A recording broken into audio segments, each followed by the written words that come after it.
Have you ever felt forgotten? Like the whole world received a promise except you?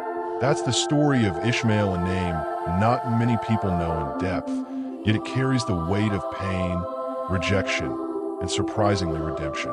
He was the son no one wanted to mention, the heir without a right, the muffled voice inside a tent where the promise seemed to have a favorite. But what if I told you that it was in the wilderness, far from everything, that Ishmael found something most people never discover? Not even in the palace. God heard him, literally. Even before he was born, his name said it all: God has heard. A truth full of strength for anyone who's tired of screaming and hearing nothing in return. This message is for those who've faced the pain of exclusion, for those who were discarded, overlooked, or pushed to the margins of history. Here, you'll see that the desert might look like the end, but for God, it's just the beginning.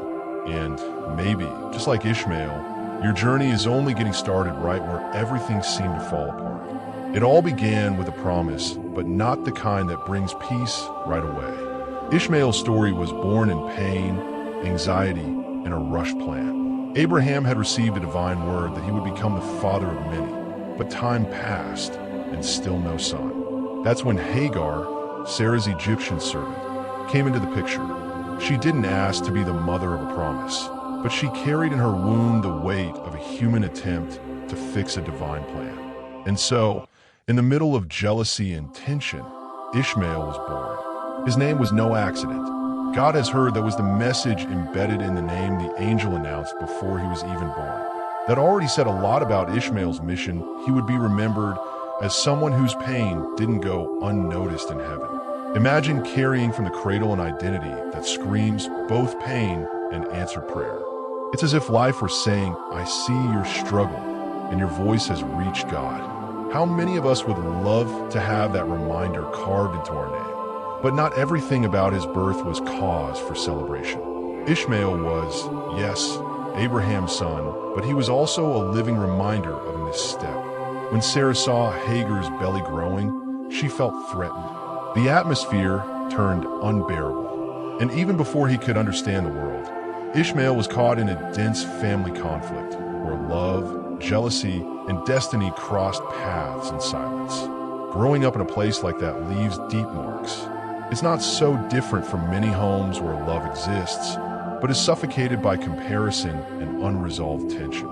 Hagar, for her part, had already fled once while pregnant, and it was in that first desert that the angel of the Lord appeared to her. He told her the child would live in freedom, that he would be strong, and that his descendants would be many.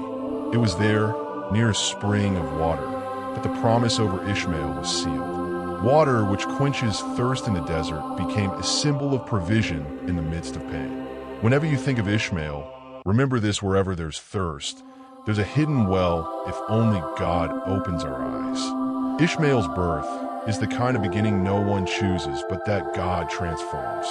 He reminds us that even human errors can be used by God to fulfill eternal purposes, and that even in the midst of rejection, there is a name, a destiny, and a promise waiting to bloom. If you've ever felt like the product of a failed plan or someone who's just here by accident, stop right there. Ishmael's story proves there are no accidents when God has already heard her cry. Ishmael's childhood was marked by a tension he didn't cause, but which fully engulfed him.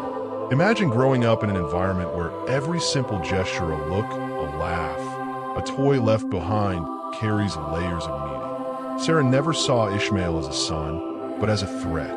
No matter how hard Hagar tried to keep the peace, rejection hovered like a constant cloud. Ishmael grew up tasting the bitter reality of being present, but never truly included. That kind of silent pain is one of the hardest to explain and even harder to heal. And yet, Abraham loved Ishmael. The Bible makes that clear.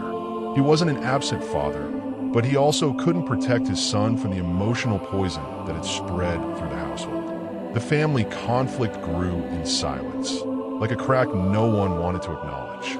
And like so many children today, Ishmael had to learn how to move among emotional explosions that weren't always about him, but always splashed onto him. It's hard to build an identity when everything around you says you're wrong just for existing. Hagar saw it all. And what kind of pain is that to see your child rejected and not be able to scream or intervene? She was a servant, a foreigner, voiceless in that house. Her only resource was faith.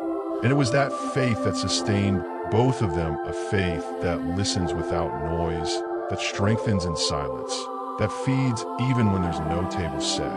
In many homes, this burden falls on the mother's strong, quiet, invisible warriors who hold up the roof when everything else falls apart. Days went by, and living together became unbearable. Sarah now had her own son, Isaac, the legitimate heir to the promise.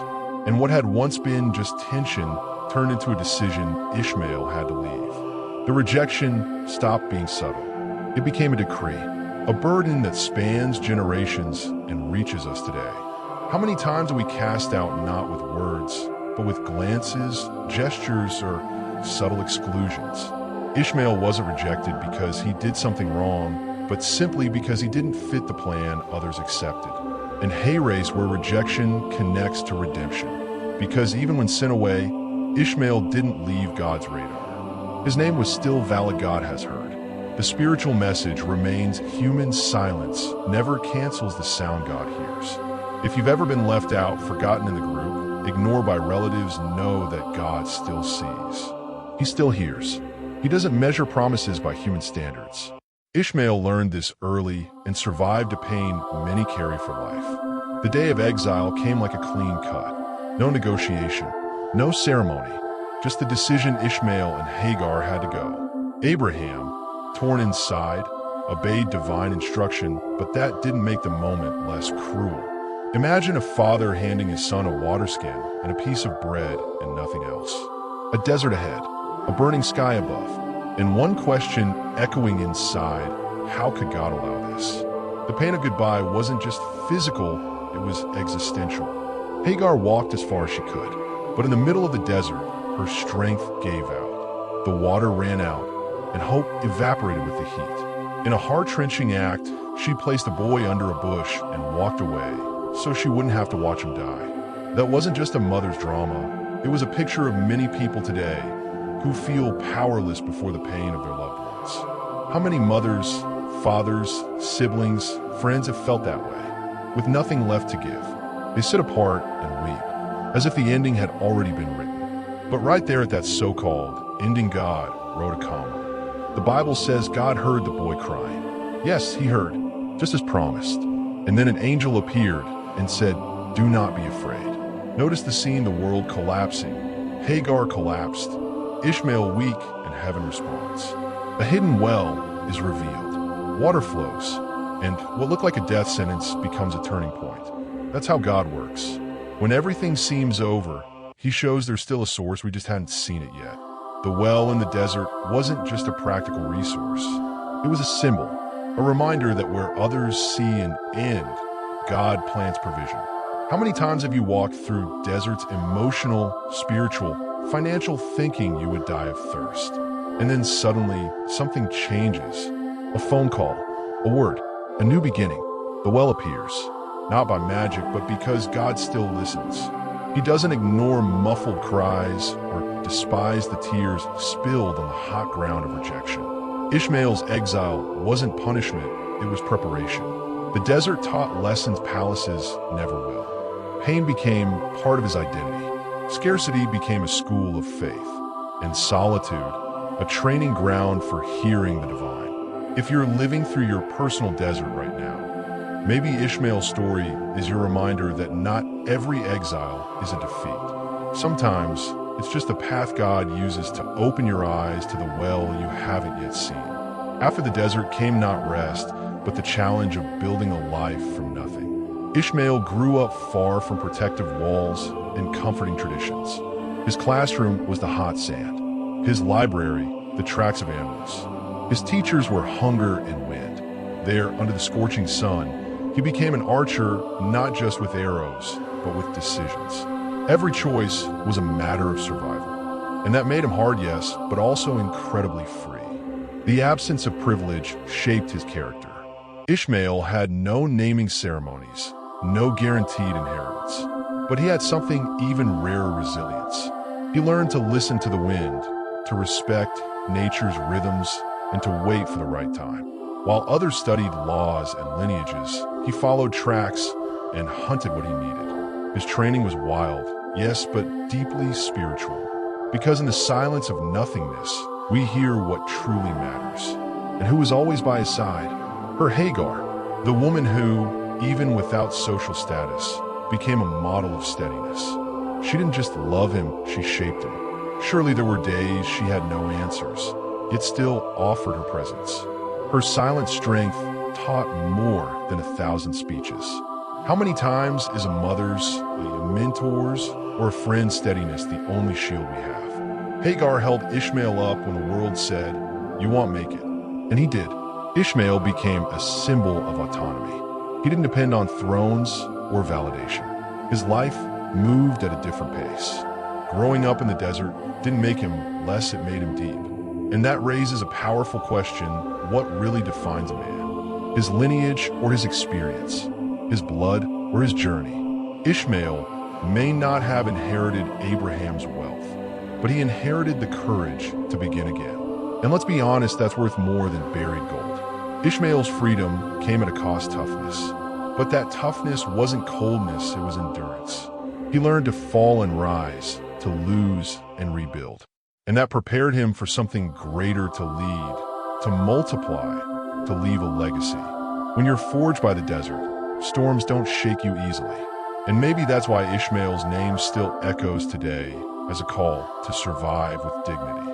He's living proof that not having everything doesn't stop anyone from becoming someone. There comes a time when pain becomes root and root becomes tree. Ishmael grew up, built a family.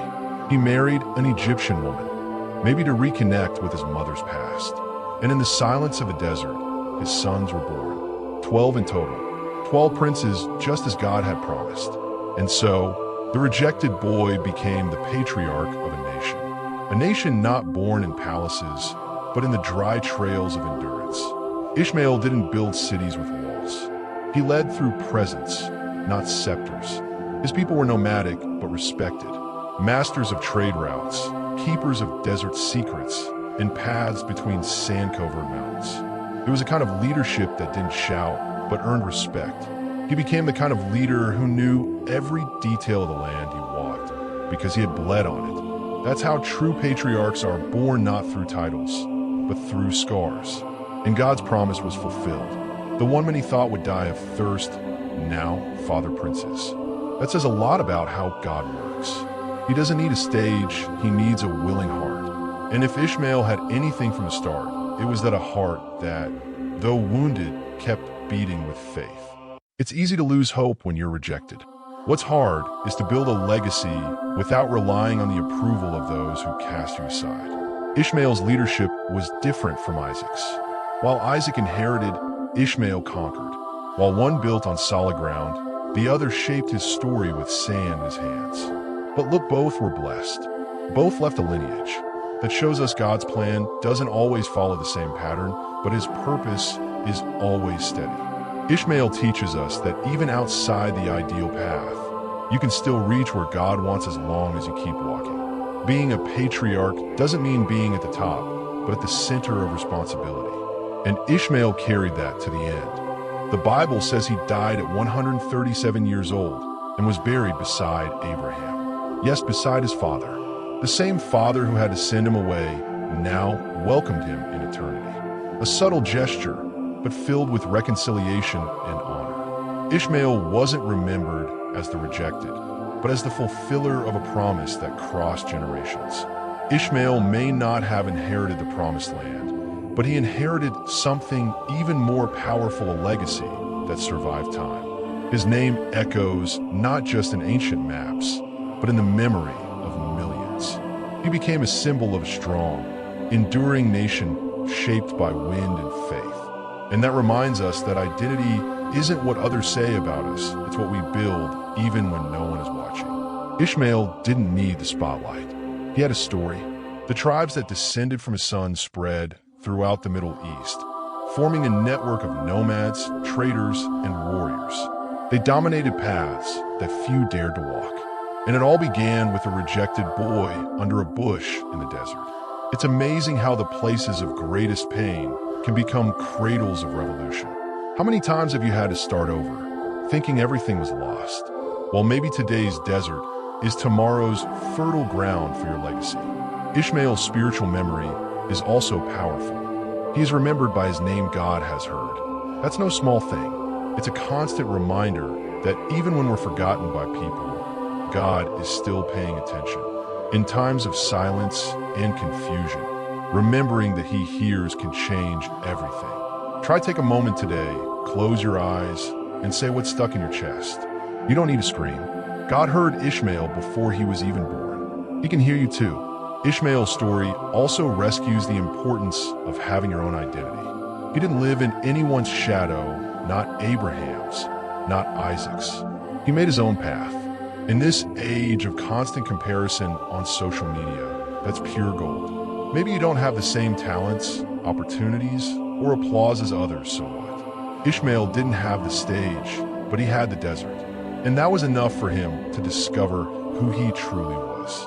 And finally, Ishmael's legacy confronts us with a powerful truth: your position doesn't define your mission. God used the rejected son to form a people. The boy born in scarcity became a symbol of strength. The exile became a patriarch. And that transformation was only possible because God was present from beginning to end. If you feel like you have no inheritance, no influence, no structure, take a deep breath. Remember the well. Remember the voice. Remember Ishmael. And keep going. Now that you've walked through Ishmael's journey, what will you do with this story? Will you leave it as just another biblical curiosity, or will you allow it to reshape how you view your own path? Are you going through a desert season wondering why you've been sidelined? Why everything feels so quiet? Maybe, like Ishmael, what you need is not an explanation, but an encounter with the source. Have you considered that the well that could change everything might already be right there close by? Are you carrying old rejection? Feel like you're off course from the life others plan for you? Then remember, God still hears. And if He heard Ishmael, He hears you too. The past doesn't cancel the promise, it prepares the ground so it can bloom stronger. Now it's your turn. What practical step can you take from here? Maybe it's forgiving someone. Maybe it's embracing your worth, even without outside approval. Maybe it's seeking God in a more sincere, more direct way, like someone who's tired of waiting for human answers. But above all, don't stop. Don't give up. If this message spoke to you, subscribe to the channel, hit the bell icon, and share it with someone who also needs to hear that they're not alone. Here, we keep digging wells in the middle of deserts, and there's always water for those who seek with faith.